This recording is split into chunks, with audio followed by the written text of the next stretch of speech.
श्री कृष्ण गोविंद हरे मुरारे, हे नाथ नारायण वासुदेव। श्री कृष्ण गोविंद हरे मुरारे, हे नाथ नारायण वासुदेव। ओम नमो भगवते वासुदेवाय। ओम नमो भगवते वासुदेवाय।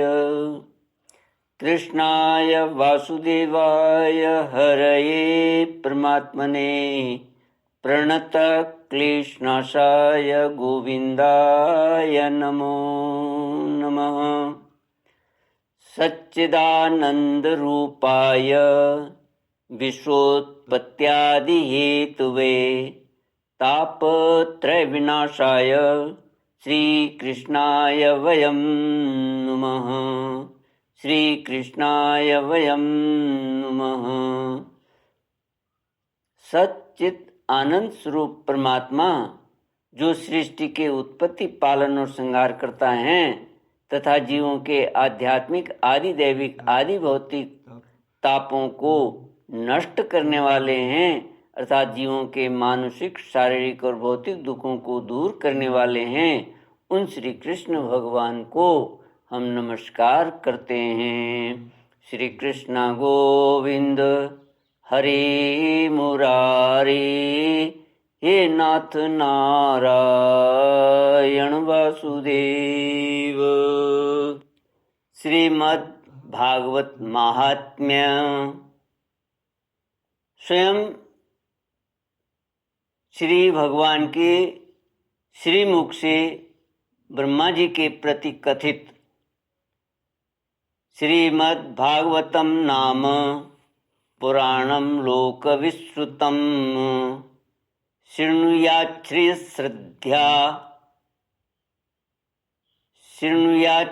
श्रद्धया युक्तो मम संतोष कारणम नित्यं भागवतं यस्तु पुराणं पठते नर प्रत्यक्षरं भवेत् तस्य कपिलादानजं फलम। भगवान कहते हैं, लोक विख्यात श्रीमद् भागवत नामक पुराण का प्रतिदिन श्रद्धा युक्त होकर श्रवण करना चाहिए। यही मेरे संतोष का कारण है। जो मनुष्य प्रतिदिन भागवत पुराण का पाठ करता है, उसे एक एक अक्षर के उच्चारण के साथ कपिला गौ दान देने का पुण्य होता है। जो प्रतिदिन भागवत के आधे श्लोक या चौपाई श्लोक का पाठ अथवा श्रवण करता है, उसे 1000 गोदान का फल मिलता है। पुत्र, जो प्रतिदिन पवित्र चित्त होकर भागवत के एक श्लोक का पाठ करता है, वह मनुष्य 18 पुराणों के पाठ का फल पा लेता है। जहाँ नित्य मेरी कथा होती है, वहाँ विष्णु, पार्षद, प्रहलाद आदि विद्यमान रहते हैं। जो मनुष्य सदा मेरे भागवत शास्त्र की पूजा करते हैं, वे कली के अधिकार से अलग हैं। उन पर कली का वश नहीं चलता।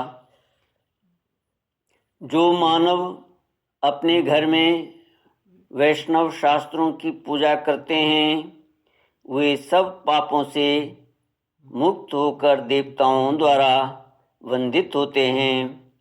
जो लोग कलयुग में अपने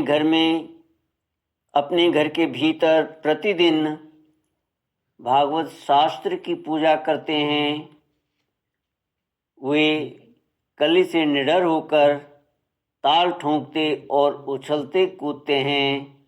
मैं उन पर बहुत प्रसन्न रहता हूँ। पुत्र, मनुष्य जितने दिनों तक अपने घर में भागवत शास्त्र रखता है, उतने समय तक उसके पितर दूध, घी, मधु और मीठा जल पीते हैं। जो लोग विष्णु भक्त पुरुष को भक्ति पूर्वक भागवत शास्त्र समर्पण करते हैं, वे हजारों करोड़ कल्पों तक, अनंत काल तक मेरे वैकुंठ धाम में वास करते हैं। जो लोग सदा अपने घर में भागवत शास्त्र का पूजन करते हैं, वे मानो एक कल्प तक के लिए संपूर्ण देवताओं को तृप्त कर देते हैं। यदि अपने घर पर भागवत का आधा श्लोक या चौथाई श्लोक भी रहे तो यह बहुत उत्तम बात है। उसे छोड़कर सैकड़ों और हजारों तरह के अन्य ग्रंथों के संग्रह से भी क्या लाभ। कलयुग में जिस मनुष्य के घर में भागवत शास्त्र मौजूद नहीं है, उसको यमराज के पास से कभी छुटकारा नहीं मिलता। इस कलयुग में जिसके घर भागवत शास्त्र मौजूद नहीं है, उसे कैसे वैष्णव समझा जाए? वह तो चांडाल से भी बढ़कर नीच है। लोकेश ब्रह्मा, पुत्र, मनुष्य को सदा मुझे भक्ति पूर्वक संतुष्ट करने के लिए अपना सर्वस्व देकर भी वैष्णव शास्त्रों का संग्रह करना चाहिए। कलयुग में जहाँ जहाँ पवित्र भागवत शास्त्र रहता है, वहाँ वहाँ सदा ही मैं देवताओं के साथ उपस्थित रहता हूँ। यही नहीं, वहाँ नदी, नद और सरोवर रूप में प्रसिद्ध सभी तीर्थ वास करते हैं। संपूर्ण यज्ञ, 7 पुरियों और सभी पावन पर्वत वहाँ नित्य निवास करते हैं। लोकेश, यश, धर्म और विजय के लिए तथा पाप क्षय एवं मोक्ष की प्राप्ति के लिए धर्मात्मा मनुष्य को सदा ही मेरे भागवत शास्त्र का श्रवण करना चाहिए। यह पावन पुराण श्रीमद् भागवत आयु, आरोग्य और पुष्टि को देने वाला है। इसका पाठ अथवा श्रवण करने से मनुष्य सब पापों से मुक्त हो जाता है। लोकेश, जो इस परम उत्तम भागवत को न तो सुनते हैं और न सुनकर प्रसन्न ही होते हैं, उनके स्वामी सदा यमराज ही हैं। वे सदा यमराज के ही वश में रहते हैं। यह मैं सत्य सत्य कह रहा हूँ। पुत्र, जो मनुष्य सदा ही विशेषतः एकादशी को भागवत सुनने नहीं जाता, उससे बढ़कर पापी कोई नहीं है। जिसके घर में एक श्लोक, आधा श्लोक अथवा श्लोक का एक ही चरण लिखा रहता है, उसके घर में मैं निवास करता हूँ। मनुष्य के लिए संपूर्ण पुण्य आश्रमों की यात्रा या संपूर्ण तीर्थों में स्नान करना भी वैसा पवित्र कारक नहीं है जैसा श्रीमद् भागवत है। चतुर्मुख, जहाँ जहाँ भागवत की कथा होती है, वहाँ वहाँ मैं उसी प्रकार जाता हूँ जैसे पुत्र वत्सला गौ अपने बछड़े के पीछे पीछे जाती है।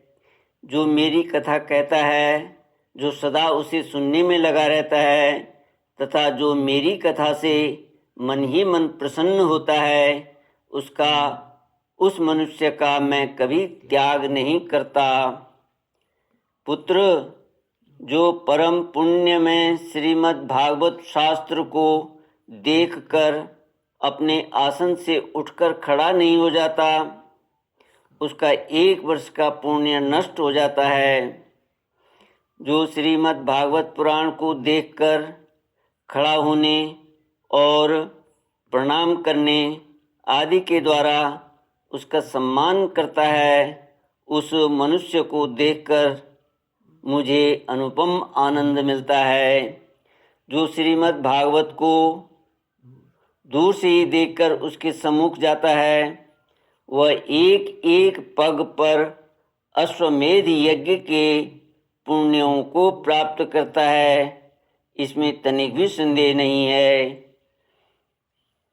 जो मानव खड़ा होकर श्रीमद् भागवत को प्रणाम करता है, उसे मैं धन, स्त्री, पुत्र और अपनी भक्ति प्रदान करता हूँ।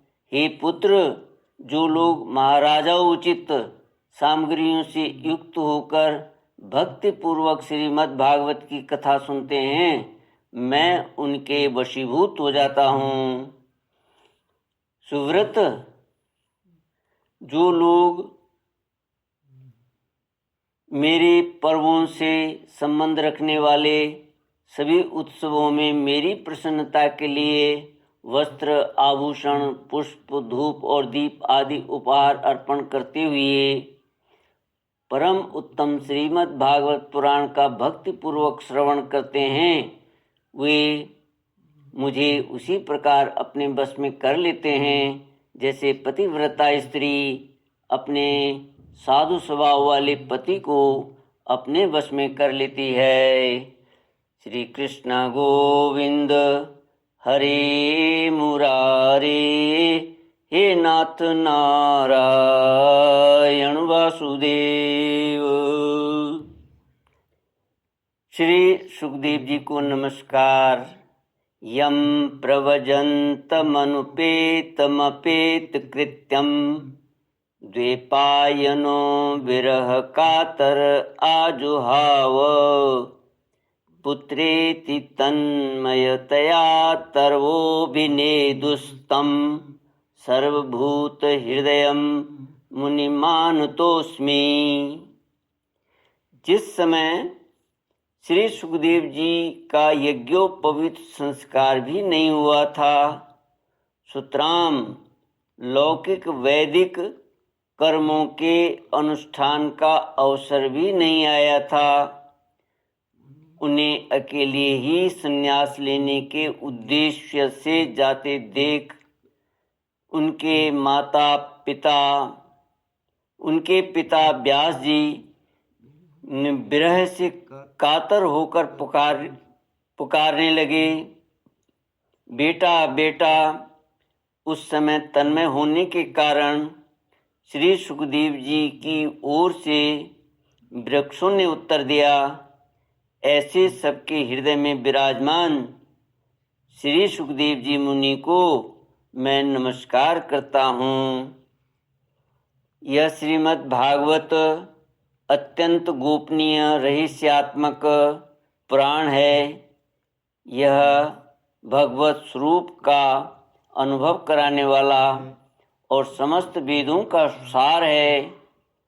संसार में फंसे हुए जो लोग इस घोर अज्ञानांधकार से पार जाना चाहते हैं, उनके लिए आध्यात्मिक तत्वों को प्रकाशित करने वाला यह एक अद्वितीय दीपक है। वास्तव में उन्हीं पर करुणा करके बड़े बड़े मुनियों के आचार्य श्री सुखदेव जी ने इसका वर्णन किया है। मैं उनकी शरण ग्रहण करता हूँ। श्री सुखदेव जी महाराज अपने आत्मानंद में ही निमग्न थे। इस अखंड अद्वैत स्थिति से उनकी भेद दृष्टि सर्वथा निवृत्त हो चुकी थी। फिर भी मुरली मनोहर श्याम सुंदर की मधुमयी, मंगलमयी, मनोहारिणी लीलाओं ने उनकी वृत्तियों को अपनी ओर आकर्षित कर लिया और उन्होंने जगत के प्राणियों पर कृपा करके भगवत तत्व को प्रकाशित करने वाले इस महापुराण का विस्तार किया। मैं उन्हीं सर्व पाप हारी व्यास नंदन भगवान श्री सुखदेव जी के चरणों में नमस्कार करता हूँ। श्री कृष्ण गोविंद हरे मुरारे, हे नाथ नारायण वासुदेव। ओम पूर्णमद पूर्णमिदं पूर्णात् पूर्णमुदच्यते पूर्णस्य पूर्णमादाय पूर्णमेवावशिष्यते। ओम शांति शांति शांति। हरि ओम श्री गुरुभ्यो नमः। हरि ओम।